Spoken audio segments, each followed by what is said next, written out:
Alhamdulillah, kita panjatkan syukur pada Allah Subhanahu wa taala kerana dengan taufik dan hidayah daripada Allah Subhanahu wa taala kita dapat bersama-sama pada malam ini mendirikan solat fardu maghrib secara berjemaah.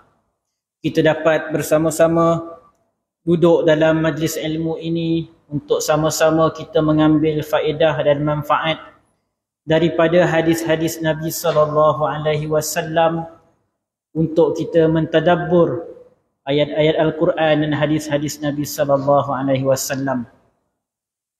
Jadi tuan-tuan, kita berada dalam bab manusia-manusia yang didoakan oleh para malaikat. Mungkin kita boleh refresh baliklah apa yang kita dah belajar dalam 2 sesi yang lepas. Beberapa golongan yang kita dah bincangkan yang mendapat doa malaikat. Pertama, orang yang tidur malam dalam keadaan suci. Yang kedua, orang yang duduk menunggu solat. Orang yang hatinya sentiasa menunggu solat. Yang ketiga, orang yang berada di bahagian saf yang depan. Yang keempat, orang yang menjambungkan saf, walaupun di bahagian belakang tapi dia sambungkan saf, dia dapat doa daripada malaikat. Yang kelima, orang yang mengucapkan amin selepas selesai solat surah Al-Fatihah dan solat, bacaan aminnya serentak atau hampir sama dengan bacaan imam, maka dia akan mendapat doa daripada para malaikat. Jadi tuan-tuan, insya-Allah pada malam ni kita nak masuk orang yang keenam, kategori yang keenam, orang yang mendapat doa daripada malaikat, iaitu orang yang duduk di tempat solatnya selepas dia selesai menunaikan solat. Kata Dr. Fadal Ilahi Zahir, penulis kitab ni, dia menyatakan di antara orang-orang yang berbahagia dengan selawat atau doa para malaikat adalah orang-orang yang kekal duduk di tempat solat mereka selepas mereka mendirikan solat. Apakah dalil-dalilnya? Pertama, dalam Sahih Al-Bukhari daripada Abu Hurairah radhiyallahu anhu bahawa Rasulullah sallallahu alaihi wasallam bersabda, Al-malaikatu tusalli ala ahadikum. Para malaikat berselawat ke atas salah seorang daripada kamu. Kita dah sebutkan sebelum ni, bila maksud malaikat berselawat, maksudnya malaikat mendoakan. Madama fi musallahu allazi salla fi. Selagi mana seseorang itu berada di tempat dia mendirikan solat. Jadi kalau kita dengar istilah apa yang musalla tu maksud tempat dirikan solat lah. Malam yuhdith, selagi mana dia tidak berhadas. Taqul, para malaikat akan berdoa, akan menyebut, Allahumma ghfir lahu, ya Allah ampunilah dia. Allahumma arhamhu, ya Allah rahmatilah dia. Hadis sahih riwayat Imam Al-Bukhari. Jadi ini dalil yang pertama, para malaikat mendoakan keampunan untuk orang yang lepas dia solat, dia tak terus bangun. Dia duduk kat situ. Sebab itu selepas solat, disunnahkan untuk kita berzikir, berdoa. Bahkan antara waktu yang mustajab doa ialah selepas selesai menunaikan solat. Lepas kita zikir, kita istighfar, kita tasbih, tahmid, takbir, kita minta kepada Allah Subhanahu wa taala. Jadi kalau kita lepas solat tu, kita duduk, kita tak terus bangun, duduk kejap berzikir setakat yang kita mampu, maka kita dah dapat doa para malaikat. Imam Ahmad pula meriwayatkan di dalam musnadnya. Imam Ahmad meriwayatkan dalam musnadnya daripada Atha bin As-Sa'ib. Atha bin Sa'ib berkata daripada Abi Abdurrahman. Dia meriwayatkan daripada Abu Abdurrahman bahawa dia mendengar, sami'tu Aliyan yaqul, aku pernah mendengar Ali radhiyallahu anhu berkata, innal abda, sesungguhnya seorang hamba, iza jalasa fi musallahu ba'da salah, seorang hamba apabila dia duduk dekat tempat solat dia, selepas dia selesai menunaikan solat, salat alaihil malaikah, maka para malaikat akan berselawat ke atasnya. Wa salatuhum alaih, dan selawatnya, doanya para malaikat kepada dia ialah Allahumma firlahu, Allahumma arhamhu, ya Allah ampuni dia, ya Allah rahmati dia. Tuan-tuan, nak menunjukkan hadis ini bukan datang daripada seorang sahabat sahaja. Tadi hadis pertama daripada Abu Hurairah radhiyallahu anhu. Hadis yang kedua ini daripada Ali radhiyallahu anhu. Dia makin banyak riwayat datang daripada para sahabat yang berbeza-beza, maka lagi kuatlah riwayat tersebut. Kalau dia sahih, dia bertambah sahih lah. Bertambah yakinlah kita dengan kesahihan tersebut.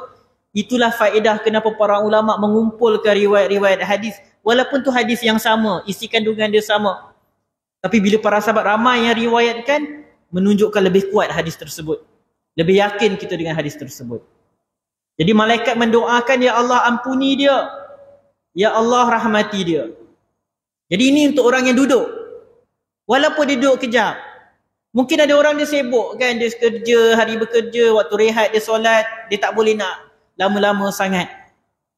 Jadi mungkin dia hanya sempat astaghfirullah, astaghfirullah, astaghfirullah. Lepas tu Allahumma antas salam wa minkas salam tabarakta ya dzal jalali wal ikram, dia bangun. Sebab dia mungkin nak pergi urusan dia. Jadi walaupun dia duduk sebentar, sekejap, dia dah dapat dah doa malaikat ni. Jadi tuan-tuan, lepas solat, kalau boleh kita berdoalah sedikit, berzikirlah sedikit. Amalkan doa, zikir-zikir dan doa-doa yang diajarkan oleh Nabi SAW. Tidaklah wajib. Tidaklah perlu juga kita mencela kalau ada orang dia lepas solat tu bangun balik. Tak perlu, sebab benda tu sunat. Cuma kita, walaupun benda tu sunat, kita cubalah untuk amalkan sunnah Nabi SAW. Kita ni tuan-tuan, kita banyak dosa.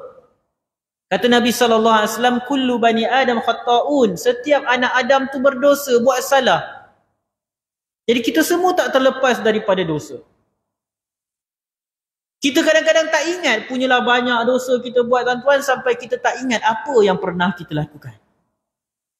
Jadi bila Allah Subhanahu Wa Taala, bila Nabi SAW dah bagi tahu kat kita, ada satu makhluk yang sangat dekat dengan Allah Subhanahu Wa Taala, para malaikat.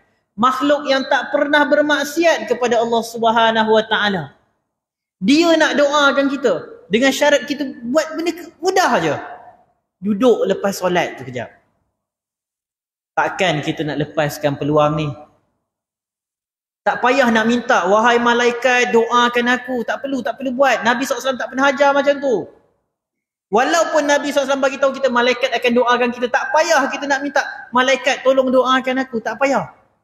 Sebaliknya yang kita kena buat ialah buat apa yang Nabi SAW beritahu dalam hadis, yang mana orang ni kalau dia buat perkara ni, malaikat akan doakan dia. Jadi malaikat akan minta, ya Allah ampuni dia, ya Allah rahmati dia. Wa in jalasa yantaziru salah, dan kalau dia duduk dan menunggu pula solat. Contoh kalau kita ada masa lapang antara maghrib dengan isyak, kita duduk kat masjid ke, kalau ibu-ibu yang solat kat rumah ke duduk, nak tunggu sampai waktu isyak. Kita pun mungkin tak ada urusan penting nak diuruskan. Kat rumah dah makan malam, keluarga pun kita dah uruskan semua. Jadi tak ada masalah kita nak duduk tunggu solat. Maka itu pun akan dapat lagi doa malaikat. Duduk sahaja sebentar lepas solat pun malaikat dah doakan. Kemudian bila kita tunggu pula solat yang seterusnya, dapat lagi doa malaikat. Mudahnya. Malaikat tak kedekut nak doakan kita tuan-tuan. Malaikat tak kedekut nak doakan kita. Kita bukan ada bagi apa-apa pun kat malaikat. Kan? Kita bukan ada bayar dia, tolong doakan aku. Satu doa RM1. Tak ada. Kita tak ada bayar malaikat. Tapi dia doakan kita. Jadi bila kita duduk dan tunggu pula solat, salat alaihil malaikatu, dan doa mereka juga yang sama, ya Allah ampunilah orang ni, ya Allah rahmatilah orang ini. Dalam sebuah riwayat lain lagi yang diriwayatkan oleh Imam Ahmad, riwayat yang hampir sama daripada Atha bin As-Saib, dia berkata, aku pergi berjumpa dengan Abdurrahman As-Sulami. Atha bin As-Saib dia kata, aku jumpa Abdurrahman bin As-Sulami wa qad shalla al-fajr wa huwa jalisun fil masjid. Dia pergi jumpa Abdurrahman As-Sulami, Abu Abdurrahman As-Sulami, dan waktu tu Abu Abdurrahman As-Sulami dia baru lepas solat subuh. Wa huwa jalisun fil masjid, dia pun duduk kat masjid lepas solat subuh. Fakultu, lalu kata Atha bin As-Saib, aku pun tanya dekat Abu Abdurrahman As-Sulami ni, lau qumta ila firashika kana aw ta'alak, kana aw ta'alaka, kalaulah kau pergi bangun, pergi balik, pergi kat katil kau pun elok juga kan, rehat-rehat. Jadi taklah salah kalau kita lepas solat subuh nak tidur, tak salah, tak ada masalah pun. Tak perlu pun nak cela orang-orang yang kadang-kadang ada orang hujung minggu kan lepas solat subuh balik masjid tidur. Tu yang kalau kat KL kan hujung minggu pukul 8 tu sunyi je jalan kat MRT tu kan. Pukul 10 start banyak kereta. Sebab semua orang tak keluar lagi awal pagi. Yelah sebab kita Isnin Jumaat pukul 6.30 dah keluar dah jam dah. Jadi kadang-kadang ada orang dia hujung minggu tu dia nak rehat, lepas subuh dia nak tidur. Tak ada masalah. Tak payah kita nak cela pun benda tu sebenarnya. Cuma yang lagi baik ambillah peluang masa lapang lepas subuh tu untuk buat sesuatu yang berfaedah. Jadi Atha bin As-Saib dia kata kat Abu Abdurrahman, kalau kau pergi balik tidur pun okey juga.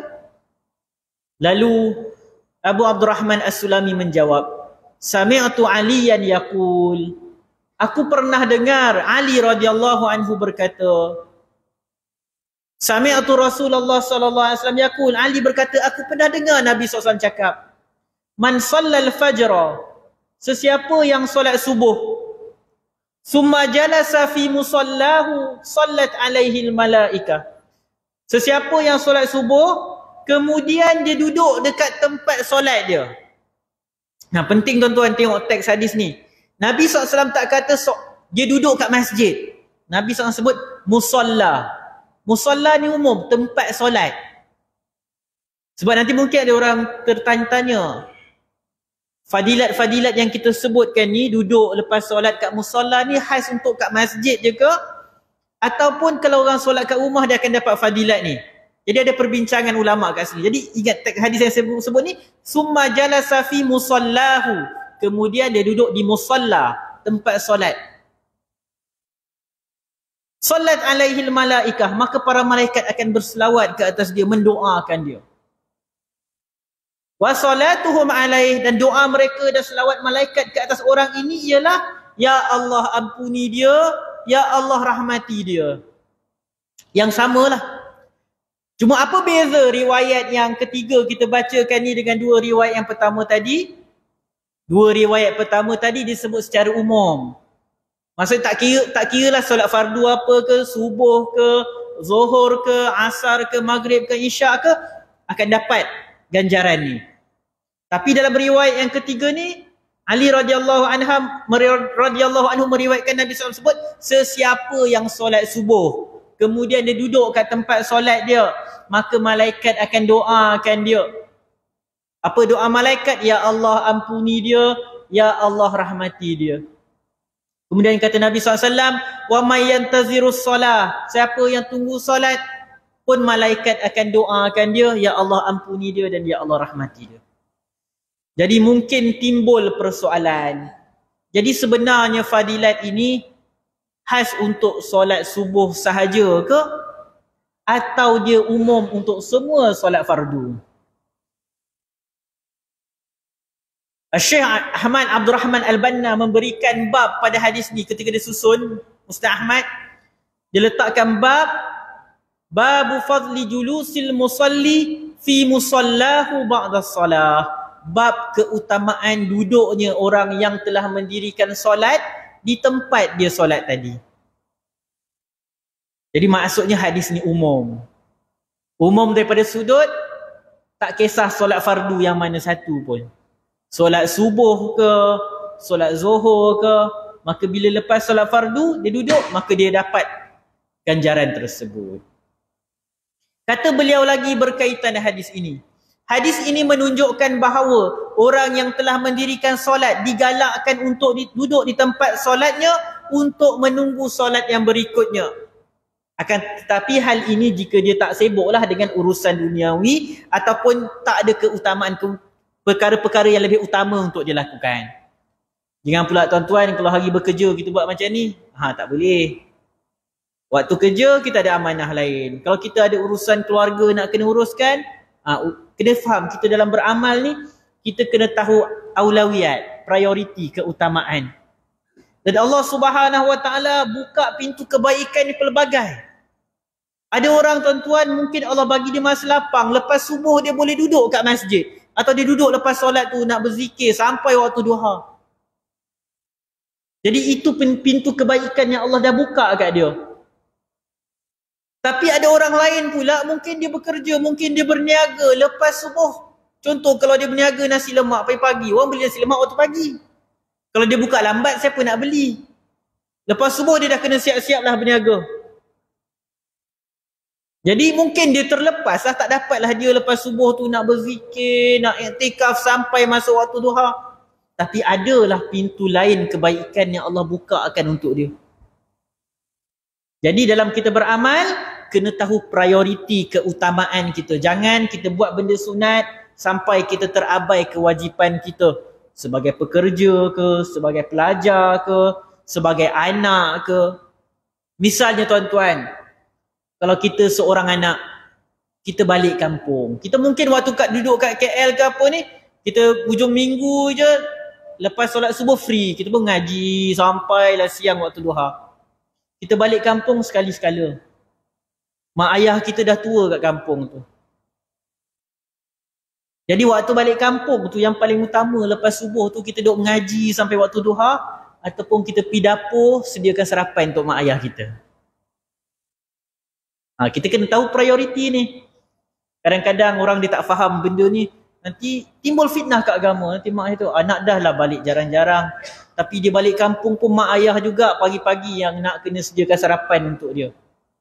Jadi kita kena faham keutamaan. Setiap orang ni berbeza-bezalah keutamaan dia. Kalau ada orang mungkin dia, mak ayah dia ada orang gaji ke apa dan sebenarnya, yang mereka yang akan sediakan semua benda tu lain. Jadi kita kena faham. Kalau satu pintu kebaikan kita tak dapat masuk, kita boleh masuk melalui pintu-pintu yang lain. Allah ni maha adil tuan-tuan. Perkara ni pernah dilalui oleh Imam Malik rahimahullah. Ada orang dia cakaplah dekat Imam Malik, dia nak suruh Imam Malik ni kurangkanlah mengajar, sebaliknya fokuskanlah beribadah dan semisalnya.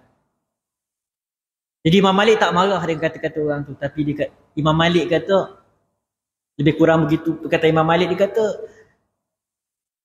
pintu-pintu kebaikan ni, pintu-pintu ketaatan ni, Allah bahagi-bahagikan kepada manusia sebagaimana Allah bahagi-bahagikan rezeki kepada mereka. Ada orang dapat rezeki dalam bentuk A, ada orang dapat rezeki dalam bentuk B, ada orang dalam bentuk C. Berbeza-beza kan rezeki masing-masing. Jadi begitu jugalah kemampuan untuk mentaati Allah. Allah bukakan pintu kebaikan yang berbeza-beza. Ada orang dia boleh hafal Quran, ada orang dia tak mampu tapi dia boleh buat benda lain. Ada orang dia banyak harta, dia boleh sedekah yang banyak, tapi dia tak ada kemampuan atau dia sibuk, dia tak mampu nak bangun qiyamul lail dan misalnya. Tapi ada orang dia tak ada duit nak sedekah banyak, tapi dia mampu bangun qiyamul lail, dia dapat berpuasa sunat. Jadi manusia dia kena faham kat mana potensi dia, kat mana dia boleh maksimumkan kebaikan dia. Jadi tak perlu rasa, kenapa Allah jadikan aku tak boleh buat ni, tak boleh buat tu. Orang tu dapat hafal Quran, aku penat duduk sejam menghadap mushaf tak hafal-hafal pun. Kadang-kadang kan ada kaum kita baca kejap dia dah hafal lah. Kita duduk sejam dia ulang sampai penat. Satu ingat baris bawah, baris atas lupa. Jadi kadang kita rasa cemburu tengok kawan kita. Jadi kita kena ingat benda tu rezeki daripada Allah. Bukan bermaksud Allah tutup pintu kebaikan untuk kita, tapi pasti Allah ada buka pintu yang lain yang mungkin kawan kita tak dapat nak buat, tapi kita mampu lakukan. Jadi tuan-tuan, kalau kita mampu, kita tunggu lepas solat tu, kita berzikir, berdoa. Jadi duduk-duduk tu bukanlah kita duduk saja melepak baring-baring, maksud kita berdoa lah, berzikir kepada Allah Subhanahu Wa Taala. Jadi kata Syekh Al-Banna, kalau orang tanya fadilat ni khusus untuk solat subuh atau umum, maka kata beliau ia umum untuk semua solat. Kerana kebanyakan dalil-dalil lain yang kita dah sebutkan menunjukkan dia untuk semua solat. Jadi dalam riwayat yang ketiga ni Nabi SAW sebut solat subuh dan isyak hanyalah untuk menekankan perkara tersebut. Bukan nak maksud benda tu khusus untuk waktu subuh dan isyak. Ini sebagaimana misalnya dalam surah Al-Baqarah ayat 238 Allah sebut apa? Hafizu ala salawati was salatil wusta. Jagalah solat-solat kamu dan solat al-wusta. Para ulama kata solat wusta ni solat asar. Jadi adakah maksud kita kena jaga solat asar kita je? Tak. Kita jaga semua solat kita. Jadi kita ambil peluang ni, setiap hari 5 waktu solat. Mungkin ada waktu yang kita dapat duduk kejap je. Mungkin ada waktu yang kita lapang, waktu zuhur kau kerja, waktu tu waktu rehat dan kita pun dah makan semua. Zuhur pun awal sekarang. Jadi kita ambil masa tu untuk kita zikir, doa, beribadah kepada Allah Subhanahu Wa Taala. Kita lihat riwayat yang seterusnya. Al-Imam At-Tirmizi meriwayatkan daripada Abdullah bin Abbas. Dia menyatakan bahawa Rasulullah sallallahu alaihi wasallam bersabda, memberitahu bahawa baginda sallallahu alaihi wasallam bermimpi. Dan dalam mimpi itu Allah berkata kepadanya. Jadi tuan-tuan, salah satu cara wahyu disampaikan kepada Nabi sallallahu alaihi wasallam ialah melalui mimpi. Kalau mimpi Nabi sallallahu alaihi wasallam hujah, dalil dalam agama. Sebab itu wahyu. Tapi kalau mimpi kita bukan hujah. Kadang-kadang ada orang kata, okey, baca selawat ni. Kalau baca selawat ni dapat fadilat sekian-sekian, pahala sekian-sekian. Apa dalil dia? Kita tanya, apa hadis dia? Nabi SAW pernah sebut tak? Dia kata tak ada hadis. Tapi malam tadi Syekh Fulan bermimpi, Nabi SAW muncul dalam mimpi dia, Nabi SAW kata macam tu, macam ni. Tolak. Mimpi yang menjadi hujah, yang menjadi dalil dalam agama ialah mimpi Nabi SAW. Sebab apa? Sebab agama ni kalau kita berhujah dengan mimpi si fulan mimpi A, si fulan mimpi B, si fulan mimpi C, hancur agama kita. Sebab macam mana kita nak periksa betul ke dia cakap benar ke salah?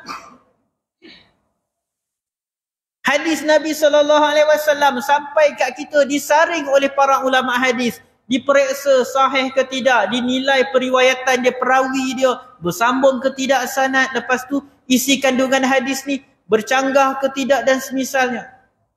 Hadis Nabi SAW disampaikan dengan saringan para ulama hadis sebab nak memelihara ketulinan ajaran Islam daripada dimasuki unsur-unsur yang bukan daripada Islam. Jadi tiba-tiba kalau ada orang dia ajar kita amalan, dia kata kalau buat ni dapat pahala sekian-sekian, dapat masuk syurga sekian-sekian. Tiba-tiba kita tanya apa dalil? Ada ayat Quran tak? Ada hadis tak? Dia kata mimpi, tolak terus. Tolak. Sebab agama ini bukan milik kita, milik Allah Subhanahu Wa Taala. Perlu dijaga. Supaya kalau tak, semua orang akan bercakap sesuka hati kita. Kita tanya apa dalil? Kita mimpi. Apa dalil? Mimpi. Dalil mimpi. Islam bukan agama mimpi. Allah dah turunkan wahyu. Jadi Nabi SAW berkata bahawa dalam mimpinya Allah kata kat Nabi SAW, Ya Muhammad, hal tadri fima yakhtasimul mala'ul a'la? Wahai Muhammad, kamu tahu tak apa dia yang dibincangkan oleh para malaikat ni? Lalu kata Nabi SAW, Naam, aku tahu. Qala fil kaffarat. Kata Nabi SAW, mereka ni para malaikat berbincang-bincang tentang kafarah. Kafarah ni apa dia tuan-tuan? Kafarah ni maksudnya, apa dia amalan-amalan yang kita lakukan yang boleh menyebabkan dosa kita terhapus. Itu kafarat. Maksudnya, para malaikat bercakap-cakap, apa dia amalan yang kalau orang buat, nanti dosa dia dihapuskan oleh Allah Subhanahu Wa Taala. Wal kafarat Al-maksu fil masajid ba'da salawat. Amalan yang pertama yang Nabi SAW bagi contoh, apakah yang boleh menghapuskan dosa? Al-maksu fil masajid. Kekal duduk di dalam masjid-masjid selepas mendirikan solat. Yang pertama. Kalau tuan-tuan, lepas kita solat, kita duduk dalam masjid. Tadi dalil tu umum kan? Tadi sebut musalla kan? Tempat solat. Yang hadis riwayat At-Tirmizi ni sebut duduk dalam masjid. Lebih khusus. Sebab tempat solat ni boleh di masjid. Boleh jadi juga bukan masjid, kat rumah, dekat pejabat ada surau pun dipanggil musalla. Jadi dalil yang ni pula sebut al-maksu fil masajid, duduk di masjid-masjid selepas mendirikan solat. Wal masyu 'alal aqdam ilal jama'at. Berjalan kaki pergi menunaikan solat jemaah. Sebab tu para ulama menyatakan juga kalau mampu untuk berjalan pergi solat jemaah, kita pergi. Maksud kalau rumah dekat tu pergilah jalan kaki. Kalau rumah jauh mampu nak jalan kaki, pergi, tak apa. Saya ada tengok satu video tuan kat mana, negara mana tau. Ada seorang kat overseas lah, dia nak pergi solat Jumaat. Waktu tu awal lagi, dia kata lagi macam 2 jam nak waktu solat Jumaat. Dia naik motor, tiba dia nampak ada seorang pakcik tua tu tengah jalan kaki. Nampak nak pergi solat lah pakai jubah, serban semua kan. Dia pun tegur lah pakcik tu, pakcik nak pergi mana? Pakcik tu pun kata, dah janggut putih semualah. Nak pergi masjid. Lepas tu budak-budak kata, pakcik jomlah naik motor. Saya pun nak lalu tempat pergi masjid. Pakcik tu kata, tak nak. Budak-budak kata, awal lagi ni. Pakcik tu memanglah sebab tu dia nak pergi awal. Sebab dia kata dia nak jalan kaki pergi masjid. Sebab dalam hadis yang sahih, Nabi SAW bagi tahu setiap langkah ke masjid akan menghapuskan satu dosa. Setiap langkah hapus satu dosa. Lepas tu naik pula satu darjat. Jadi pakcik tadi dia nak pergi kat masjid, dia terpaksa menempuh mungkin 2 jam jalan kaki semata-mata nak sampai ke masjid. Jadi tuan-tuan kalau mampu, jalanlah kaki pergi ke masjid. Kalau dekat lah. Tapi kalau tak mampu, jangan pula, alamak ustaz jauh nak jalan kaki. Tak apalah. Daripada tak pergi masjid langsung, naiklah motor ke, naiklah kereta ke. Cuma ni fadilat yang khas untuk orang yang berjalan ke masjid. Wa isbaghul wudu'i fil makarih. Menyempurnakan wuduk ketika dalam keadaan yang sukar atau dia tak suka. Maksudnya contoh, kita cuaca sejuk sangat, bangun subuh, Allah, hujan lebat. Kalau boleh nak buat yang wajib-wajib ke? Kalau boleh nak tayamum ke? Sejuk sangat. Jadi kalau kita boleh berwuduk dengan air dan tak memudaratkan, kita wajib wuduk dengan air. Dan waktu tu kalau kita berwuduk juga, maka Allah akan hapuskan dosa kita. Tuan-tuan, Allah Subhanahu Wa Taala ni sayang kita. Masya Allah. Allah Al-Wadud, Maha mencintai, Ar-Rahman, Ar-Rahim. Kita bila ambil wuduk, memang Allah Subhanahu Wa Taala dah hapuskan dosa kita. Dengan setiap titisan air wuduk kita, gugur dosa-dosa kita.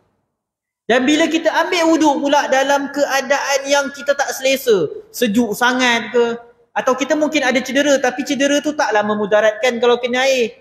Cuma kalau luka kan, kena air sikit je rasa pedih. Rasa pedihnya kita tu waktu ambil wuduk tu kira makarih lah tu. Benda yang kita tak suka. Akan menyebabkan dosa kita terhapus. Tapi kalau ambil wuduk guna air menyebabkan mudarat, maksudnya kecederaan kita bertambah parah ke, atau cuaca sejuk sangat yang mana kalau kena air, boleh cedera tubuh badan kita. Sebab ada ustaz saya, dia duduk kat overseas dulu, dia cerita. Dia pernah zaman yang sejuk sangat, bila dia ambil wuduk tu, boleh luka badan dia. Sebab terlalu sejuk, bila kena air tu jadi luka badan dia. Jadi waktu tu memang jangan berwuduk guna air lah waktu tu. Tapi jadi konteks hadis ni maksudnya dalam keadaan kita masih mampu, cuma tak selesa tu je. Jadi waktu tu Allah akan jadikan sebagai kafarah kepada dosa-dosa kita. Jadi tuan-tuan, kafarah ni benda elok ke tak elok? Elok lah kan? Kafarah ni penghapus dosa. Jadi kita kena faham kafarah ni, sebab kadang-kadang ada kekeliruan dalam kita bila ada orang tu, contohlah dia sakit ke, dia timpa musibah ke, dia ni pula pernah buat jahat kat kita kan. Kita pun cakap kat dia, padan muka hang, ni kafarah dosa kau kan ni. Ada pula yang kata kafarah ni hukum karma. Hukum karma kan adalah ajaran bukan Islam kan.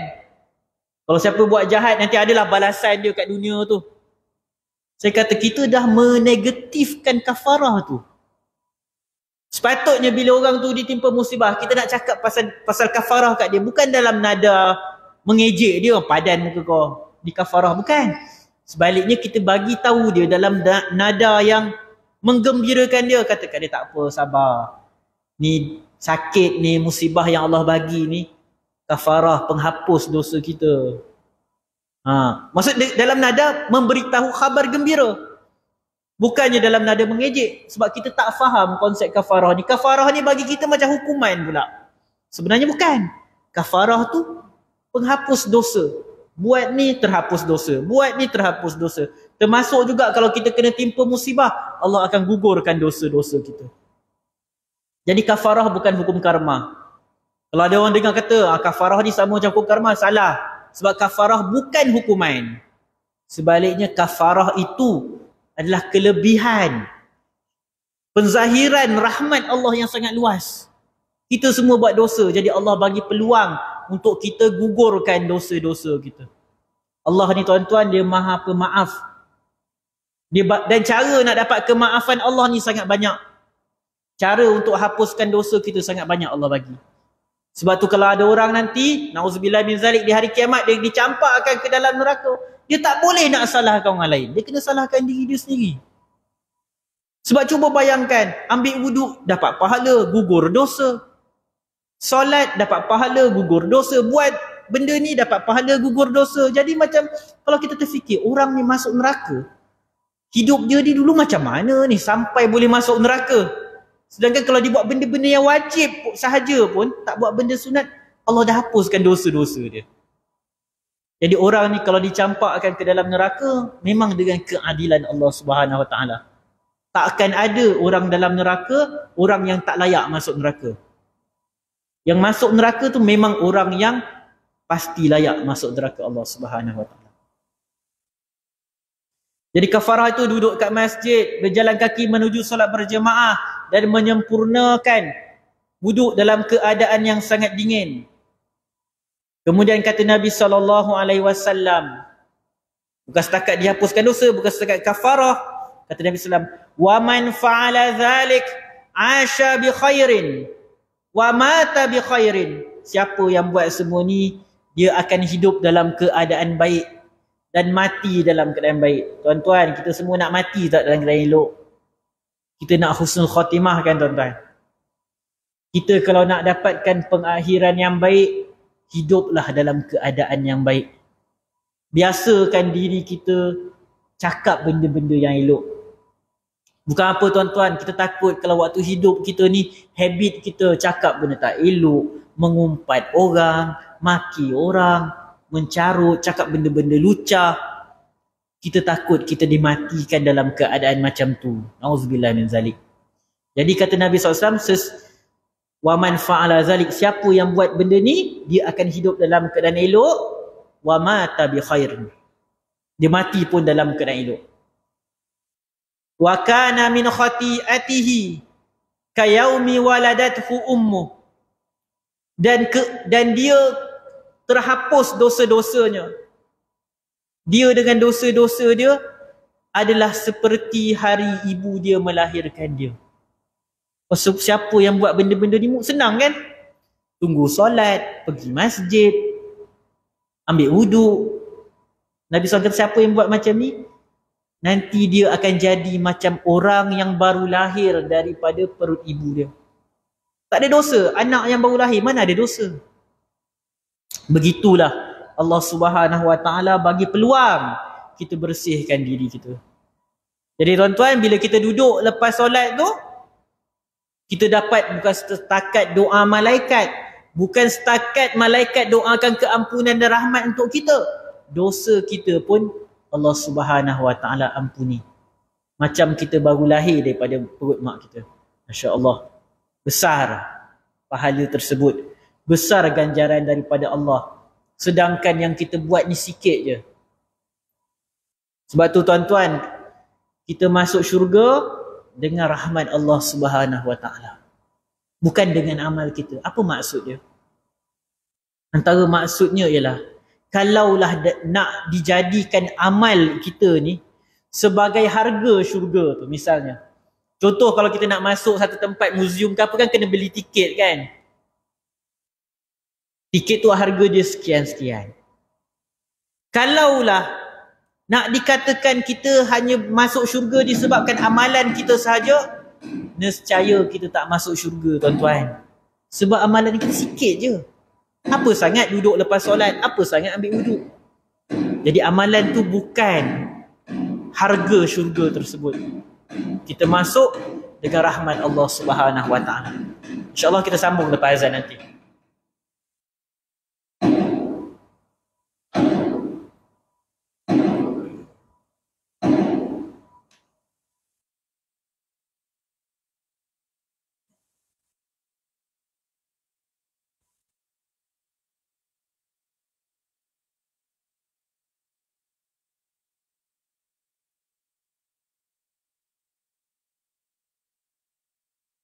Allahu Akbar, Allahu Akbar.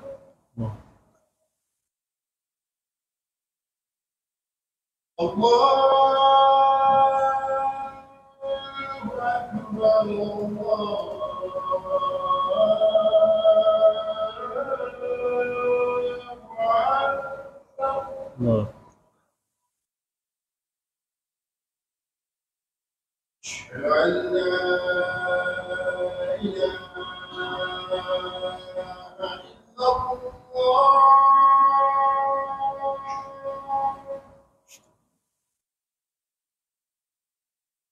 أشهد أن لا إله إلا الله.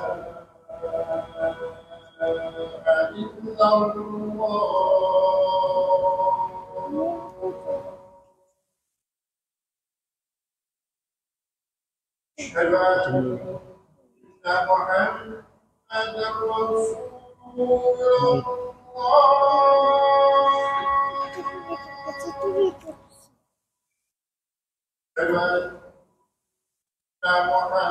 أشهد أن محمدا رسول الله.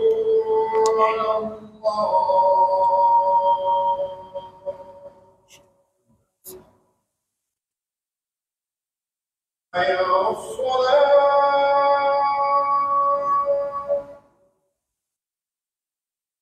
حي على الصلاة،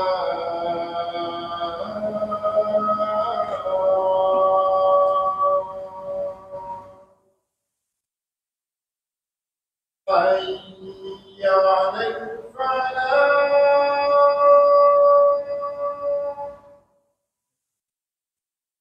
حي على الفلاح.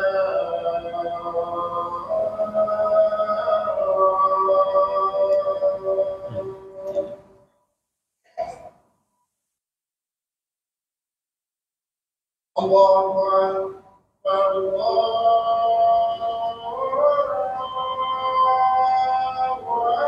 أكبر. لا إله إلا الله.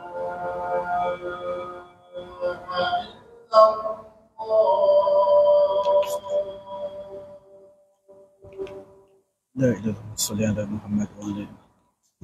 اللهم رب هذه الدعوة والصلاة القائمة محمد وسيلة والفضيلة وأحسن مقام محمد. Bismillahirrahmanirrahim. Kita sambung sedikit kuliah kita. Jadi kita dah bincangkan tentang orang yang duduk kat tempat solat, selepas solat dia akan mendapat doa keampunan dan rahmat daripada para malaikat, dan ini umum. Saya ringkaskanlah penjelasan para ulama, ia umum, tak kira kita kat masjid ke, dekat rumah ke, yang penting dekat tempat kita solat. Begitu juga dia bukan khas untuk kaum lelaki saja, bahkan dia untuk semua kaum wanita, kaum ibu pun yang duduk rumah, perempuan semua yang lepas solat subuh misalnya baca Quran sampai waktu duha pun akan dapat kelebihan tersebut, akan didoakan oleh para malaikat. Kita masuk golongan yang seterusnya, yang ketujuh, orang yang mendapat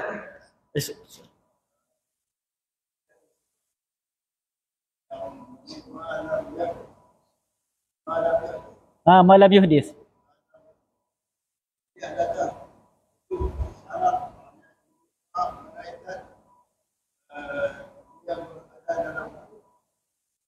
Barakallahu fiik, soalan yang bagus.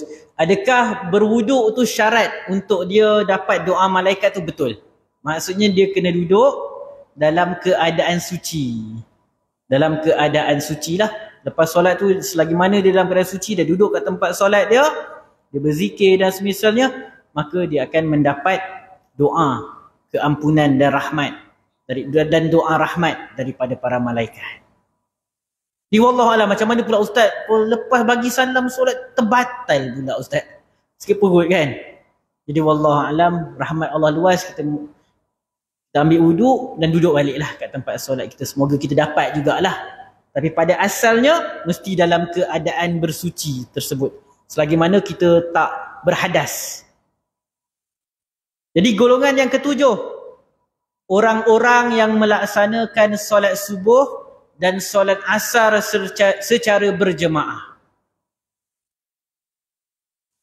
Hadis yang diriwayatkan oleh Al-Imam Ibn Khuzaimah dalam sahihnya daripada Abu Hurairah.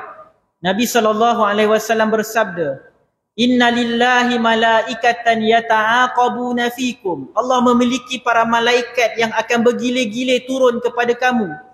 Fa iza kana salatul fajri nazalat malaikatun nahar. Apabila masuknya waktu solat fajar, nazalat malaikatun nahar, akan turunlah malaikat waktu siang. Fasyahidu ma'akum as-salata jami'a. Maka dia akan mendirikan solat, dia akan menyaksikan bersama-sama kamu solat berjemaah. Summa sa'idat malaikatul lail. Kemudian malaikat yang waktu malam, yang duty dia waktu malam, akan naik ke atas. Jadi malaikat yang jaga waktu siang akan turun pada waktu subuh. Malaikat yang jaga kita pada waktu malam akan naik pula ke langit. Wa makathat ma'akum malaikatun nahar. Dan malaikat yang jaga siang akan stay lah dengan orang tersebut. Fayas'aluhum rabbuhum wa huwa a'lamu bihim. Jadi malaikat yang jaga waktu malam tadi, dia dah naik ke atas pada waktu subuh tadi. Maka Allah akan tanya kat mereka tentang hamba-hambanya, tentang manusia. Allah tanya ni bukan Allah tak tahu, Allah Maha mengetahui. Allah tanya kat para malaikat, ma taraktum ibadi yasnaun. Macam mana keadaan hamba-hambaku waktu kamu tinggalkan? Mereka tengah buat apa? Manusia tengah buat apa? Allah tanya kat malaikat yang duty dia waktu malam. Lalu kata para malaikat ni, Ji'na wa hum yusallun. Kami sampai waktu mereka tengah solat. Sebab malaikat yang waktu malam ni dia turun waktu asar. Jadi dia turun waktu orang tengah solat asar. Jadi mereka kata kami sampai wahum yusallun. Kami sampai waktu tu mereka tengah solat. Wa taraknahum yusallun. Dan kami tinggalkan mereka, yakni pada waktu subuh pun mereka tengah solat. Fa iza kana salatul asri. Dan apabila solat waktu solat asar pula, nazalat malaikatul lail. Turunlah pula malaikat yang jaga waktu malam nanti. Fasyahidu ma'akumus salata jami'ah. Mereka akan menyaksikan manusia mendirikan solat berjemaah. Summa sa'idat malaikatun nahar. Malaikat yang jaga waktu siang dari subuh tadi sampai ke waktu asar, ni turn dia pula, giliran dia pula naik ke atas. Wa makasat ma'akum malaikatul lail. Jadi malaikat yang jaga waktu malam pun duduklah daripada petang tu. Fayas'aluhum rabbuhum. Lalu Allah tanya kepada malaikat yang jaga waktu siang tadi, yang dia dah naik ke atas tu. Ma taraktum ibadi yasnaun. Macam mana keadaan hamba-hambaku ketika kamu tinggalkan dia? Mereka buat apa?